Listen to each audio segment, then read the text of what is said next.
ये है पाकिस्तानी गुमनाम। वो लोग जिन्होंने सब कुछ देकर कुछ नहीं मांगा, सिर्फ एक खामोश विरसा छोड़ गए। आइए उनकी कहानी सुने, उनके नुकूश खामोशी को लफ्ज़ों में ढालें, ताकि कल का मुअर्रिख ये ना कहे कि हमने अपने गुमनाम हीरोज़ को भला दिया। पेश है गुमनाम की सनसनीखेज़ दास्तान।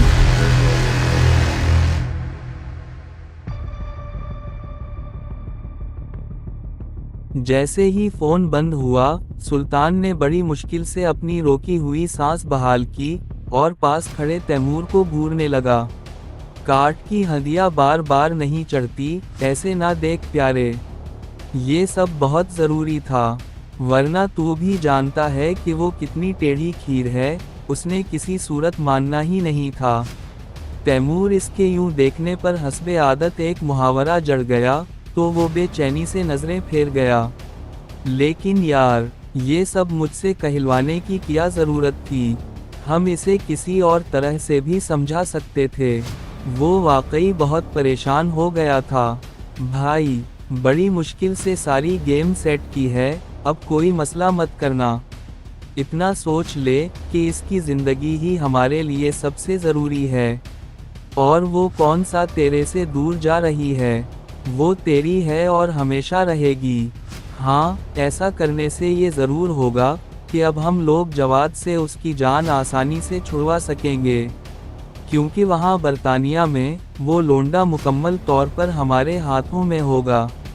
तैमूर ने उसे शानों से थाम कर समझाया, तो उसकी बेचैनी में कुछ कमी वाक़ई हुई। लेकिन यार, वो मेरे बारे में क्या सोचती होगी, कितना कम ज़र्फ़ निकला मैं, उसने मेरे बारे में कैसा इमेज बना लिया होगा। सुल्तान ने अपनी जानिब से एक अहम नुक्ता उठाया, तो तैमूर बस सर पकड़ कर रह गया। यार, वो पागल तो नहीं हो गया, इतना खोल कर समझा दिया, लेकिन तुझे अभी भी अपनी रेपुटेशन की ही फिक्र है। अबे लाले, यही सबसे बेहतरीन ऑप्शन था। उसके तुझसे दूर जाने के लिए ये ज़रूरी था कि वो तुझसे नफ़रत करे, वरना फिर तू खुद भेज देता उसे। तैमूर जिच होकर वो लफ्ज़ बोल ही गया जिससे खुद उसे सख्त नफ़रत थी। इसके जवाब में सुल्तान धीरे से मुस्कुरा दिया। मेरे सामने वो अल्फ़ा 1 की तारीफ़ें कर रही है यार, यानी मेरी तो कोई औकात ही नहीं बची। सुल्तान अजीब लहजे में बोला, और जब तैमूर की जानिब देखा तो खुद भी हंस पड़ा। आफरीन है भाई, ओए किधर से ट्रेनिंग लेता रहा है तू? ये कोई इतना बड़ा इशू नहीं है जितना तू अपनी हसास हसीना वाली फीलिंग्स के हाथों बना बैठा है। एक बार वो लड़की यहाँ से निकल जाए जिसने हमारे काम की रफ्तार को स्लो कर दिया है, तो फिर हम इन कमीनों से हिसाब चुकाएंगे जिन्होंने तेरे जैसे ख्वाबों के शहजादे की नींदें हराम कर रखी हैं। अब की बार तैमूर गुस्से से बोला, तो सुल्तान ने आगे बढ़कर उसे गले से लगा लिया। ये इसका पुराना तरीक़ा था, जब भी तैमूर गुस्से में आता वो उसे जकड़ लेता, और जब तक वो मान ना जाता, छोड़ने का नाम ही नहीं लेता था। और अब भी यही हुआ। तैमूर खुद को छुड़वाने की कोशिश करता रहा, और वो उसे मनाने में पूरा जोर लगाता रहा। भाई, फ्लाइट की फिक्र छोड़ो, असल सोचो कि इस मलक कासिम का क्या करना है। तैमूर ने गहरी संजीदगी के साथ कहा, जहाँ तक मेरा अंदाज़ा है, मलक नज़ीर अब इन यहूदियों के किसी काम का नहीं रहा, वो ज़रूर कोई नया रास्ता निकालेंगे। सुल्तान ने चौंक कर तैमूर की तरफ देखा और हल्की मुस्कुराहट के साथ बोला, बिल्कुल यही सोच मेरे दिमाग में भी चल रही है। इसका अब हमारे पास कोई फ़ायदा नहीं, बेहतर है कि उसे जाने दिया जाए। असल खेल अब हमें फ्रंट पर खेलना होगा, वरना वो यूं ही वार करते रहेंगे और हम बस दिफा पर ही लगे रहेंगे। तैमूर ने असबात में सर हिलाया। ठीक है, इसे आज ही निकालते हैं, और फिर हम चारों मिलकर तय करेंगे कि आगे बढ़ना किस समत है। सुल्तान की आंखों में चमक उभर आई, लेकिन याद रखो, उनका जो नुकसान हुआ है वो उसका बदला ज़रूर लेंगे, वो भी सूद समेत। तैमूर ने खबरदार किया तो सुल्तान के होठों पर एक पुरस्कार मुस्कुराहट खेलने लगी। दोस्त, याद है मैंने तुम्हें प्लान बी का जिक्र किया था। वक्त आ गया है कि हम उसी तरफ बढ़ें। तैमूर जरा उलझन में आ गया। या लड़े सूरमा, या दे दो बोल। अब ये प्लान बी क्या चीज़ है जनाब? तैमूर का बरजस्ता सवाल सुनकर सुल्तान मुस्कुरा दिया। बस इतना समझ लो, अब की बार खेल वही होगा, मगर उनके अपने घर में। सुल्तान के दांत कचकिचाने लगे और इसकी मुस्कुराहट अचानक गायब हो गई। तैमूर हौनक बना इसका चेहरा देखता रह गया। तो तू करना क्या चाह रहा है सुल्तान? तैमूर हकलाते हुए बोला। सुल्तान की नज़रें खला में अटकी हुई थीं। वही जो वो अब तक करते आए हैं, मगर अब की बार पहल हमारी तरफ से होगी। वो सिर्फ तमाशाई बने रहेंगे और मैं उनकी बनाई हुई रियासत, उनका ताजू तख्त सब राख कर डालूंगा। तैमूर फौरन उठकर उसके करीब आ गया। लेकिन इदारा तुझे ये सब करने नहीं देगा। हमें पॉलिसियों का भी ख्याल रखना है और ऊपर वालों को भी जवाब देना है। इसने हकीकत की तरफ मुतवज्जह किया। सुल्तान के होठों पर एक हल्की सी मुस्कुराहट उभरी। पॉलिसी, इदारा, ये सब अपनी जगह। मेरा काम मेरा फैसला है। तुझे बस इतना करना है कि मेरा राज राज ही रहे। बाकी वक्त आने पर सब समझ में आ जाएगा। सुल्तान ने तैमूर का हाथ थाम लिया तो तैमूर ने एक सर्द आह भरी। भाई, तुझ पर तो पूरा भरोसा है, मगर एक दूसरी रियासत में जाकर फसाद मचाना आसान नहीं होता। क्या वाकई तो ये सब कर पाएगा? सुल्तान के लबों पर अब खिलखिलाहट उभरी, मगर वो लम्हों में शफ़ाफ़ मुस्कुराहट में बदल गई। ऐसा तूफान उठाऊंगा कि इनकी नस्लें भी कांपेंगी। वो दिन कोसेंगे जब इन्होंने हमसे टक्कर लेने की जुर्रत की थी। इसकी आंखों की चमक अब जुनून में ढल गई थी और तैमूर खामोशी के साथ इसके बराबर खड़ा इसका साथ देता रहा। जवाद अब भी लाउंज में बैठा था जब अचानक उसका मोबाइल बजा। वो चौंक कर बंद दरवाजे की तरफ देखने लगा जहां इनाया सोने जा चुकी थी। दिल की धड़कन तेज हुई।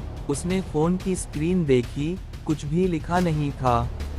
गहरा सांस लेते हुए उसने कॉल अटेंड कर ली। फ़ोन के दूसरी तरफ से वही मॉडिफाई शुदा आवाज़ उभरी, खालिस अंग्रेज़ी लहजे के साथ जो इसकी रूह तक हिला डालती थी। वो पहुंच गई है, अब तुम उसे बहुत हिफाजत से अपने पास रखोगे और ख़बरदार, अगर कोई उल्टी सीधी हरकत की तो याद रखो हम तुम पर कड़ी नज़र रखे हुए हैं। बेशक वो तुम्हारी बीवी है, लेकिन अब वो हमारी ज़रूरत है। सिर्फ 2 दिन, बस 2 दिन उसे महफूज रखो, फिर हमारे आदमी आकर उसे ले जाएंगे और बदले में पूरा इंग्लैंड तुम्हारी मुट्ठी में होगा। जवाद के हलक से मुश्किल से आवाज़ निकली, जी, आप फिक्र ना करें, मैंने इसे सेफ रूम में रखा हुआ है, वो पूरी तरह महफूज है। दूसरी जानिब से दोबारा धमकी गूंजी, हमारा बंदा जब आएगा तो कुछ पेपर्स भी लाएगा, और हाँ, चुपचाप उन पर साइन कर देना। जवाद के लब कपकपाए, कौन से पेपर्स? आवाज़ के लहजे में एक जहरीला तंज उभरा, तुम्हारी आज़ादी के पेपर्स। जाहिर है आज़ाद होगे तभी तो यहाँ की तितलियाँ तुम्हारे लिए मयस्सर आएंगी। ये कहकर लाइन कट गई। सर्द मौसम के बावजूद जवाद के माथे पर पसीने की बूंदें नमूदार हो गईं। इसने फ़ोन एक तरफ रखते हुए कपकपाते हाथों से चेहरा साफ किया और लंबे लंबे सांस लेने लगा। इसका जहन शशुपंज में उलझा हुआ था। ये लोग हैं कौन? इनाया से उनका क्या लेना देना है? एक लम्हे को उसके दिल में इनाया के लिए गुस्सा भड़क उठा।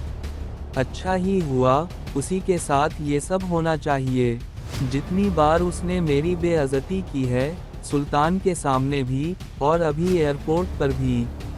इसके लबों पर जहरीला जुमला आया, दिल तो चाहता है इसे बर्बाद करके फौरन उनके हवाले कर दूं। मगर अब मेरा भी जायका बदल गया है। कहाँ ये गोरियां और कहाँ ये पाकिस्तानी बीवी। वो बड़बड़ाया और कमरे के कोने कोने को घबराहट से देखने लगा, क्योंकि दिल के किसी कोने में उसे अच्छी तरह अंदाज़ा था, ये लोग आम नहीं। अगर वो इस पर नज़र रख सकते हैं तो कुछ भी कर सकते हैं। वो सेक्शन कमांडर के सामने सर झुकाए बैठा था और कमांडर की नज़रें मुसलसल इस पर जमी हुई थीं। उनके लिए ये सब किसी शौक से कम नहीं था। पहले तो वो समझे कि अल्फा 1 उनसे मजाक कर रहा है, लेकिन फिर इसकी संजीदगी देखकर मानना ही पड़ा कि बात वाकई सच है।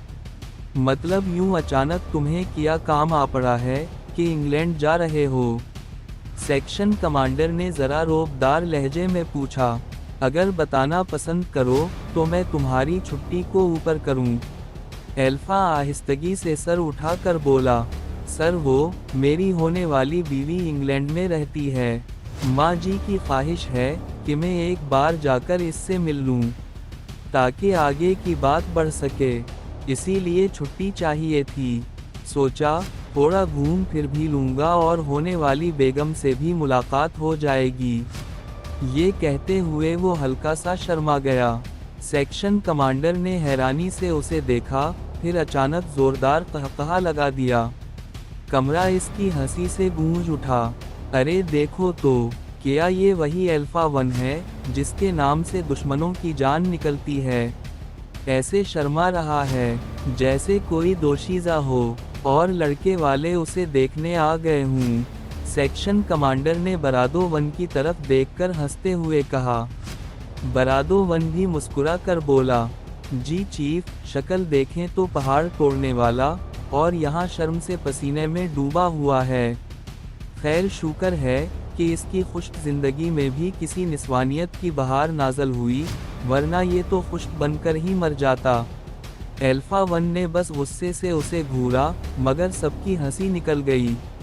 सेक्शन कमांडर ने आखिरकार हाथ उठाकर कहा, चलो बेटे जाओ, तुम भी क्या याद रखोगे।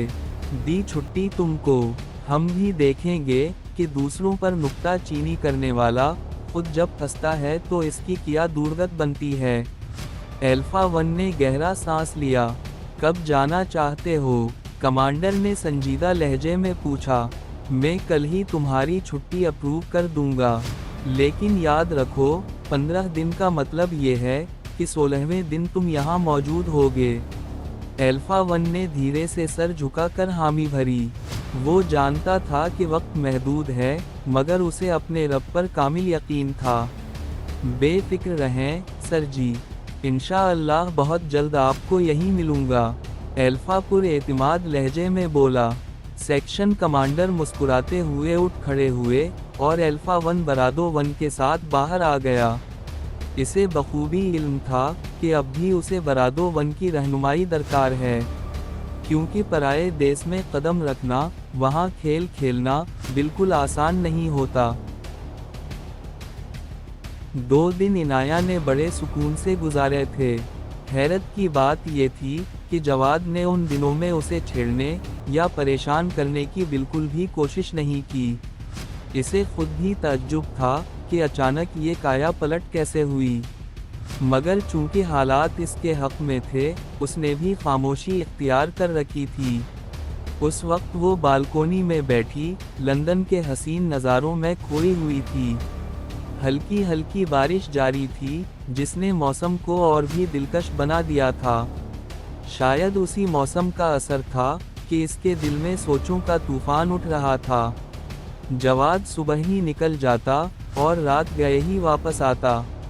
1-2 बार सरसरी सा पूछने पर उसने काम का बहाना बना दिया था, मगर इनाया जानती थी कि वो इससे नज़रें चुरा रहा है। आज भी वो अभी तक वापस नहीं आया था। इनाया के दिल में ख्याल उभरने लगा, क्या मैं इसके साथ नाइंसाफ़ी कर रही हूँ। इसने गहरी सांस ली। मुझे खुद को बदलना होगा। जो भी है, अब मेरा शौहर है। बुरा सही, लेकिन मेरी तरबियत ये नहीं कि मैं उसे यूं बेइज्जत करती रहूं। आज वो आता है तो मैं इससे खुल कर बात करूंगी, बल्कि सॉरी भी बोलूंगी। बाकी जो किस्मत में लिखा है वो तो होकर रहेगा। वो सुल्तान की बेवफाई याद करके दिल ही दिल में बोली और जवाद का इंतज़ार करने लगी। कुछ ही देर बाद उसे नीचे सड़क पर जवाद कैब से उतरता दिखाई दिया। वो फौरन उठकर अंदर चली आई, दिल में तय कर लिया कि आज सब साफ साफ कह देगी। थोड़ी देर बाद दरवाज़ा ओपन हुआ और जवाद अंदर दाखिल हुआ। इनाया सोफे पर विराजमान थी। आ गए तुम, दरअसल मैं तुम्हारा ही इंतज़ार कर रही थी, वो मुस्कुरा कर बोली। जवाद ने चेस्टर उतारते हुए बालों को हाथ से झाड़ा और हल्की सी मुस्कुराहट के साथ कहा, इंतज़ार तो मुझे भी है, देखते हैं किसका इंतज़ार पहले ख़त्म होता है। इसकी पुरइसरार मुस्कुराहट ने इनाया को बेचैन कर दिया। जितना मैं खुद को नरम करने की कोशिश कर रही हूँ, ये इतना ही मुझे उलझा रहा है, उसने दिल में सोचा, मगर ज़बान पर कुछ ना लाई। आखिर हिम्मत करके वो बोली, मैं सोच रही थी मैंने तुम्हारे साथ बहुत ज़्यादती की है जवाद।